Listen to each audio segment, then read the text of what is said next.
seat is. There are just 100 of them. Many of them, you know, we're out there, we talk about what's happening in Washington. A lot of people describe it as gridlock. And can't these folks just come together as if, you know, this was a playground and we were kind of in our opposite corners and not coming together. Listen, what this is about a fight for the future of our country. Yes, it is. This is not trivial, this is big.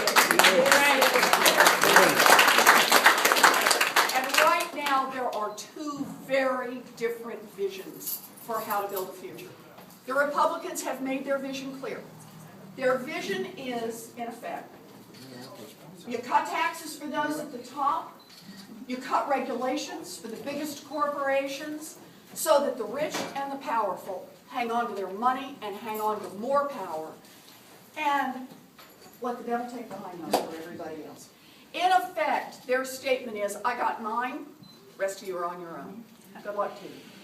We are better than that. Yes, we are better people than that.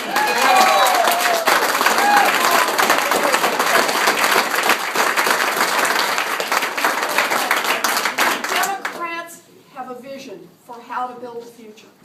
And the vision is pretty straightforward. It's the notion that all of us pay a fair share.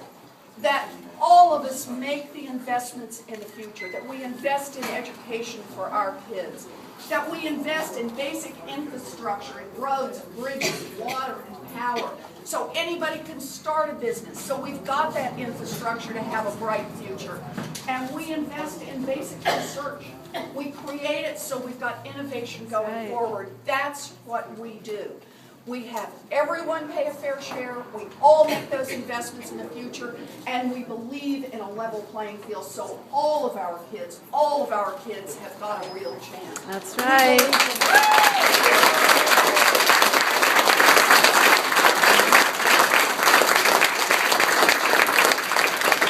So I'm going to be out there fighting for someone who shares those values. I'm going to be out there every day fighting for Ed Markey.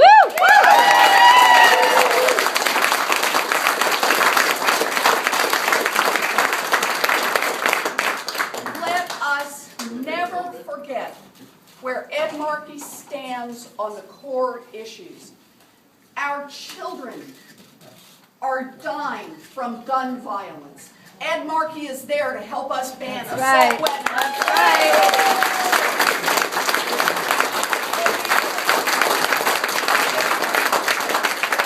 Our seniors paid all their lives into Social Security and Medicare, and now they count on it.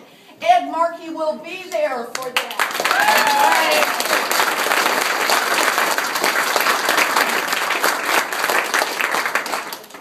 Women who believe in equal pay for equal work.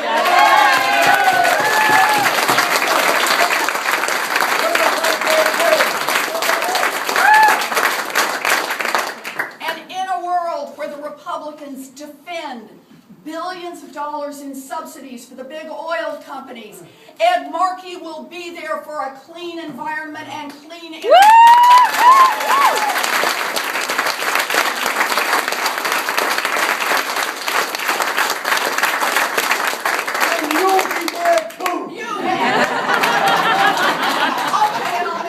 Just one more. And when big banks can borrow money at less than 1% interest, by golly, Ed Markey will be there to say our kids ought to be able to do the same.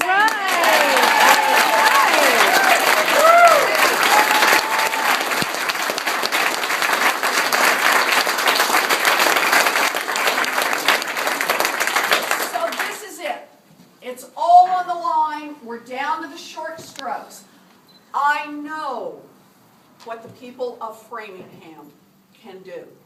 I know what the people in this area can do. You can do for Ed what you did for me, and for what I am so grateful. You came in and you made phone calls. You stood out there and you held signs. You talked to people who stood in front of you or behind you in the grocery store line. You passed out bumper stickers. You knocked on doors. We won this Senate race together. Yes, We we are did. in this fight together. we I are. go to Washington, I wake up every morning and I think about you. I think about all you did to put me there, how hard you worked. And I know that I am going to use this day and every day that I am in the United States Senate to fight for what we believe in. And right now, that means we're going to get Ed Markey in. He's going to be a good partner. We're all going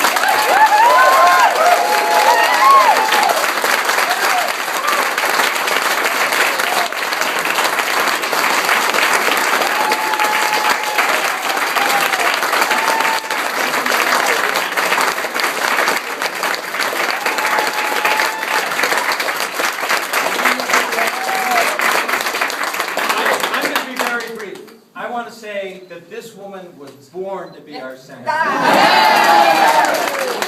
She just needed the opportunity to be that senator, and you all gave her that opportunity. You did.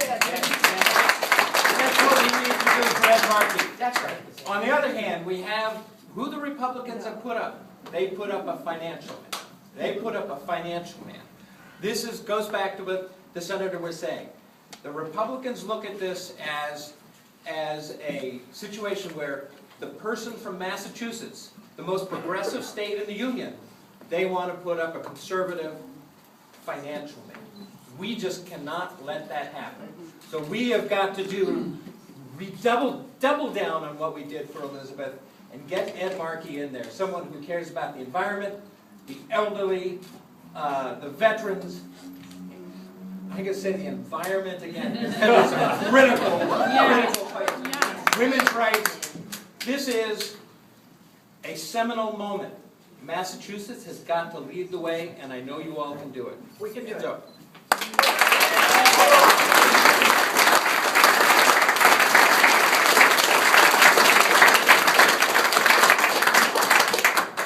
So when I look around the room, I see a lot of familiar faces.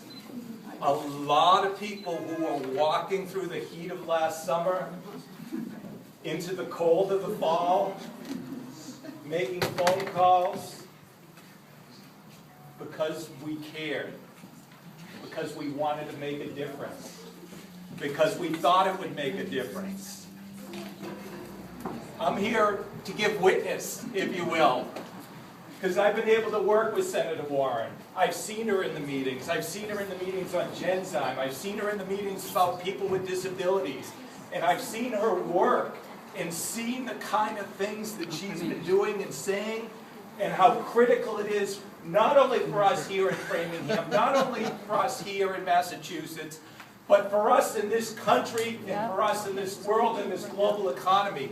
We need leaders like Elizabeth Warren.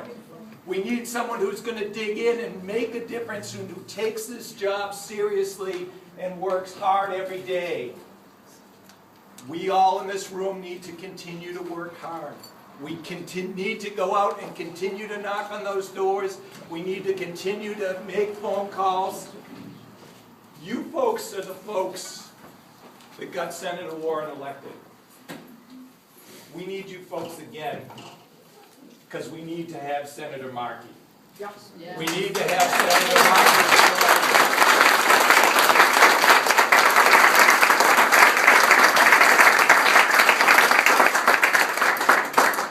So when you're making those phone calls and you're talking to people in the grocery store and you're knocking on doors, remember that every single vote counts, and that your activities here and your work here is going to change the world. So thank you for the work you're doing.